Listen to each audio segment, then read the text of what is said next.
Hello there, everybody. Welcome back to Circling Seattle Sports. Charles Hamaker here with you. We're doing a game reaction to the Athletes Unlimited Softball League games here in Seattle this weekend. It's a three-game weekend set here in Seattle at Husky Softball Stadium between the Blaze and the Volts, the two teams in the fourth and third spots in the league standings currently. Four-team league. This is a four-team league. It's professional softball. Made up a obviously college softball. If you follow collegiate athletics, is very exciting. There's a lot of top end talent, but there haven't been a lot of options professionally for these athletes to continue their careers. There's some international softball, like there's some in Mexico, some in South America. Um, there had been some Athletes Unlimited softball before this, but this like Athletes Unlimited is in its inaugural season right now. It's in its first full year, four teams as its own independent league. It's got MLB investment. And it's riding a good wave. There's a lot of talented softball players that are coming straight from college. Um, and so now they've got this league that's just started. The plan, I believe, is to go to six teams next season, and they're traveling the country, right? There's these four teams that are playing different spots around the country. Obviously, Seattle is one of the stops. Seattle's the only West Coast stop, which is kind of interesting to me. A lot of the other stops are in the Midwest or in the South. Um, obviously, given the pedigree of UW softball, the success of the program there that Heather Tarr has built makes sense. And considering that all three games this weekend are sold out, I think Seattle's showing out well. So we're gonna do a game reaction here. Yes, for all three of them. This is game one. It was Friday, July 11th, last night. Blaze at Volts. The Volts are the designated home team in this series. Um, this was a wild game, man. We'll get into it here. The Volts won by a final score 11-6. They play seven innings as they do in softball.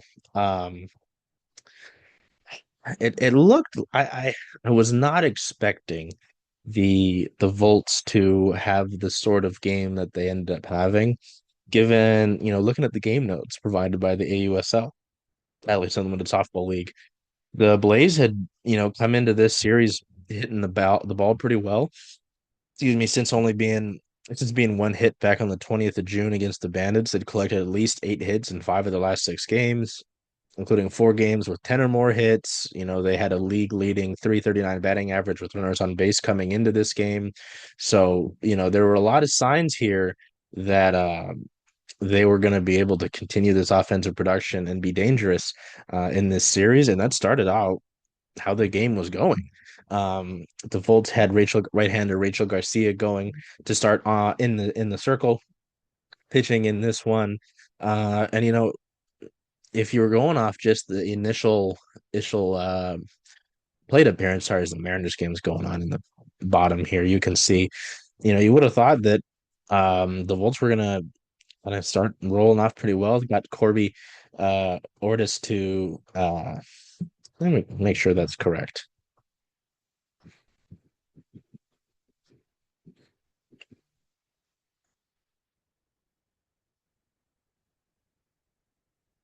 Sorry, I want to make sure I get these things accurate and not mess things up, if we're going to talk about these athletes. Um, looking at the wrong roster. Yep, Corby Ortis. Um, popped out to the catcher in foul territory. I said, "Oh, okay, nice way to start the game." And then things really started to click for the Blaze lineup. Aubrey Leach drew a walk. Bailey Klingler and her return to UW, two returning Husky players in this series, and Klingler and Suspate. So we'll talk about when we get to the Volts.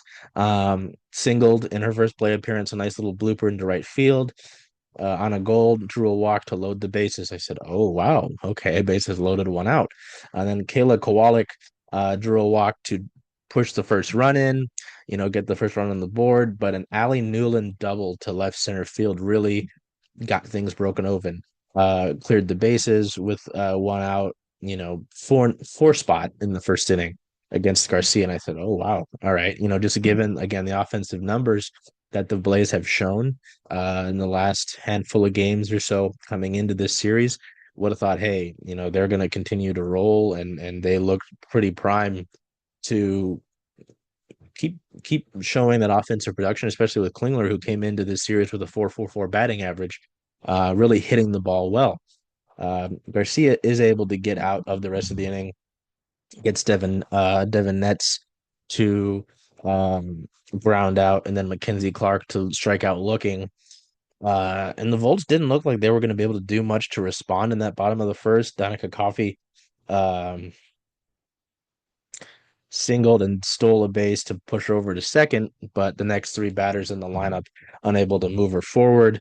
And then Rachel Garcia, the next two innings, the Volts pitcher, both 1, 2, 3 innings, to push us through the third, get things going there, and really bounce back from not the best inning. Again, the 3 walks, two hits, to get those 4 runs for the Blaze.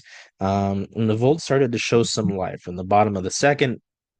The one hit in the first hit in this inning came from Sis Bates in her first plate appearance. Nice little ball into right field, pretty similar to Klingler's actually. Jesse Warren reached on a fielder's choice, Bates out at second. Warren reaches.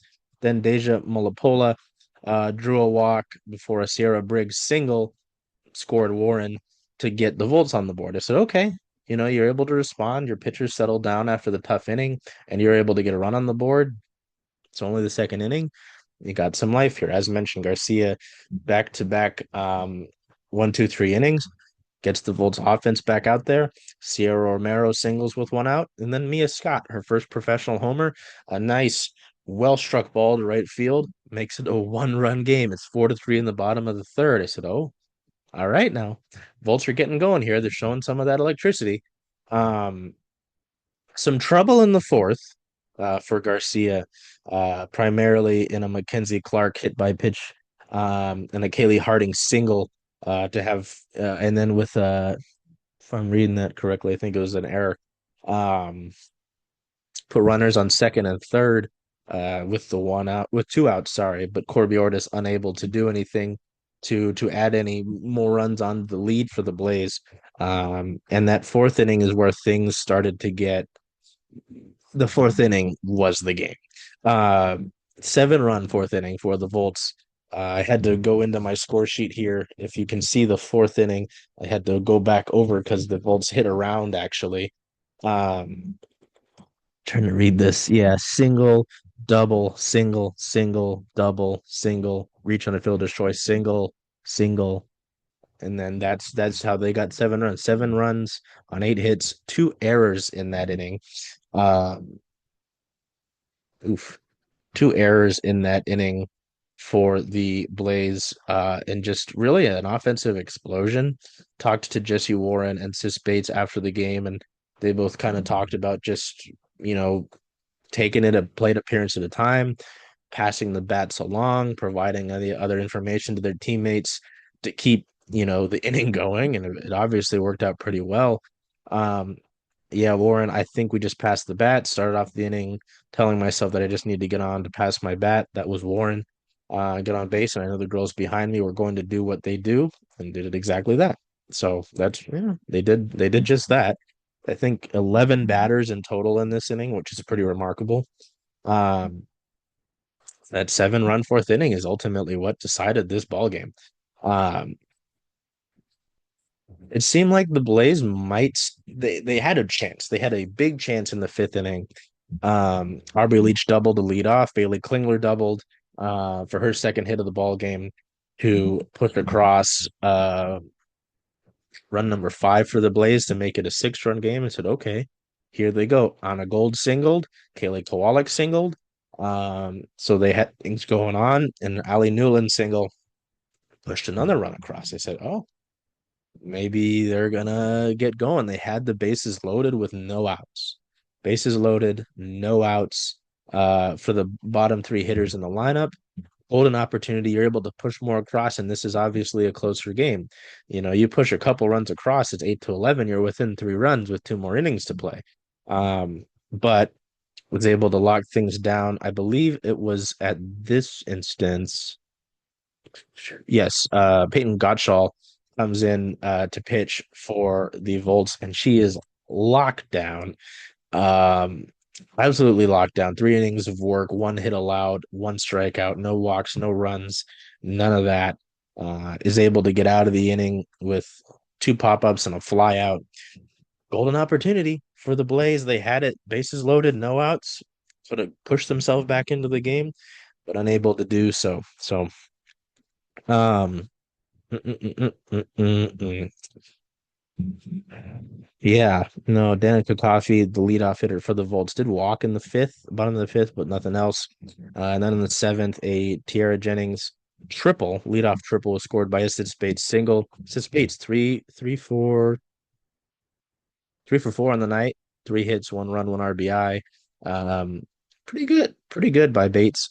She looked pretty good. She'd been kind of struggling coming into this series offensively, just a 220 batting average. So nice to see Sis, pick that up. I wrote in my preview, I said, hey, maybe her, returning home could help spark something for her and, kind of look like it. Um, yeah, Bailey Klingler for the Blaze, two hits, two runs, one RBI, excuse me, a double in this game. Um, just totally wild. There was so much going on here. There were challenges for not stepping on the right bag. There was some throwing errors. A couple fans made nice catches on foul balls. It was great. It was a great atmosphere. Megan Rapinoe and Sue Bird threw out the first pitches. I think tonight it's Alicia Clark and Lexi Brown from our Storm, our Seattle Storm, who also were Athletes Unlimited athletes. Um, so no, great sold out crowd. They had a bunch of the softball teams, like the girls' youth teams there, which was great. So great energy at the park. I'm really looking forward to be back. It was a lot of fun. It was really good softball to watch. Sam Landry's supposed to be on the mound tonight, I believe it is. I can get my game book out here. I think I've got that. Yeah, Sam Landry for the Volts, Elia Binford for the Blaze. 6 o'clock start time tonight. It'll be on MLB.com.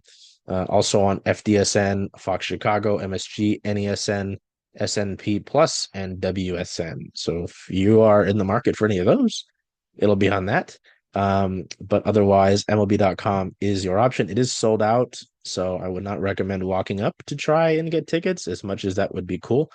But no, it was great. So I'm looking forward to doing game reactions for the next few of these. So yeah, no, we'll get through it. So till we see you next time, take care of yourselves, be well, do whatever you can to make today a great day.